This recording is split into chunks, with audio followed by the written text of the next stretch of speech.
దగ్గర వీడియోలు ఉన్నాయి, నా దగ్గర ప్రూఫ్ ఉన్నదన్నా. లేకపోతే నేను చెప్పకపోతుంది రాకపోతుంటిది. రేపు పొద్దున నన్ను ఇంకేం చేస్తాడో అని చెప్దామని వద్దామనుకున్నా అన్న. ఆ మాట ఆయననే చెప్పించిండు అన్న, ఆయననే చెప్పించిండు. ఆయన చెప్పమంటే చెప్తావా అంటే నా పరిస్థితి ఇది ఉన్నమ్మా, దండం పెడతామ్మా, కాళ్ళు మొక్కమ్మా, నేను పెళ్లి చేసుకున్నామ్మా, నేను నిన్ను వదిలిపెట్టమ్మా అని ఇన్ని రకాలుగా నన్ను నానా రకాలుగా హింస పెట్టిందన్న. వాసన్నకు కూడా తెలుసు అన్న. అన్న వాసన్నకు కూడా తెలుసు అన్న, రమణన్నకు కూడా తెలుసు అన్న. నేను ఒప్పుకోలేదన్నా, నేను ఒప్పుకోలేదన్నా, నేను కూడా ఒప్పుకోలేదన్నా. ఎందుకు వింటలేరన్న నా మాట? నేను ఒప్పుకోలేదన్నా, నన్ను బ్లాక్ మెయిల్ చేసిందన్నా. అన్నా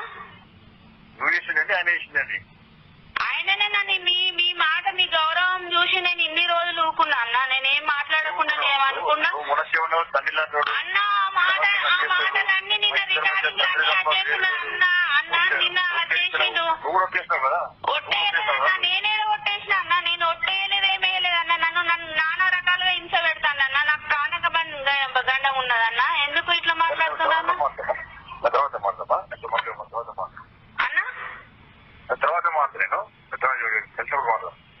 కలిసినప్పుడు మాట్లాడతారా అన్న? నేను గింతగానని చెప్తా అంటే కలిసినప్పుడు మాట్లాడతా అంటానన్నా. తర్వాత